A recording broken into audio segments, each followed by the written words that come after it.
Have you ever wondered how your childhood experiences shape your personality as you grow up? This question has been asked by psychologists since the dawn of psychology, and it's up for debate even today. But when it comes to childhood trauma, it's clear that the hardships of childhood make you into the person that you are today. Emotional or physical trauma can shape the way you think, the way you behave, your personality traits, and even make you prone to some serious mental illnesses. So here's how childhood trauma could shape your personality. Number 1, you become a perfectionist. Are you a perfectionist with impossibly high standards?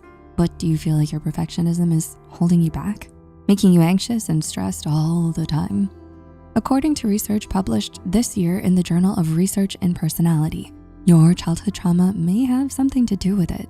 The connection between childhood trauma and perfectionism happens when your parents set high expectations and demand everything to be just perfect. They don't accept a B+, you have to get an A. They don't care if you've already done your homework, you have to study for a few more hours. They don't care if you wanna be an artist, you must go to law school. Your hobbies are not up to their standards, your room is never clean enough, you didn't do your chores exactly how they like them done. Were your parents like this? If so, you surely understand the exhaustion that comes from never feeling good enough for your parents. As you try to keep up with their demands, this way of thinking becomes a part of you and shapes your personality when you grow up. If you feel like something isn't perfect, you get overwhelmed with anxiety, and sometimes this can lead to symptoms of depression because you never seem to be satisfied in life.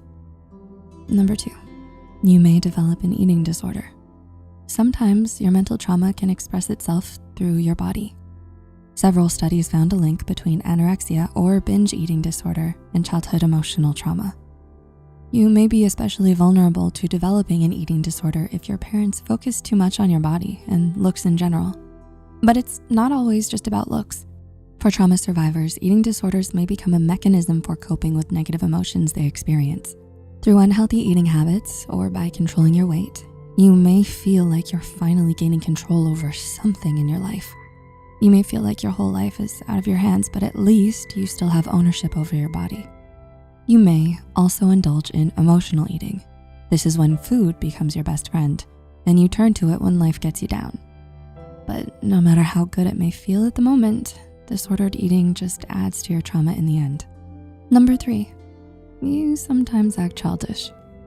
Do you sometimes act a little too childish? Trauma can sometimes make you stuck in your childhood. All those feelings that you may experience, shame, guilt, humiliation, fear, pull you back and sometimes make you terrified of being an adult. Maybe you feel like you can't make decisions for yourself, or like you're not capable of handling adult stresses, like going to work, paying the bills, handling chores, and so on. This can make you feel so overwhelmed that you may turn to your inner child for help. This is called age regression, and it's a psychological defense mechanism where you return to some childlike behaviors to help you cope. This can include baby talk, throwing temper tantrums, using stuffed animals to self-soothe, and so on. While age regression can be a symptom of some serious mental disorders, sometimes you may temporarily regress in a response to a stressful event or when triggered by a memory or a traumatic event. It can be difficult to cope with because people may see you as childish and immature, but it's important to remember that you're still capable of living your life to the fullest. Number 4, you develop an insecure attachment. Finally, we can't talk about the effects of childhood trauma if we don't mention the attachment theory. According to the attachment theory, when you were a child, your way of thinking was shaped depending on how your parents treated you. If your parents were loving and caring, you learned that you can trust people to be there for you. You learned that you are someone deserving of love. Then this is called a secure attachment.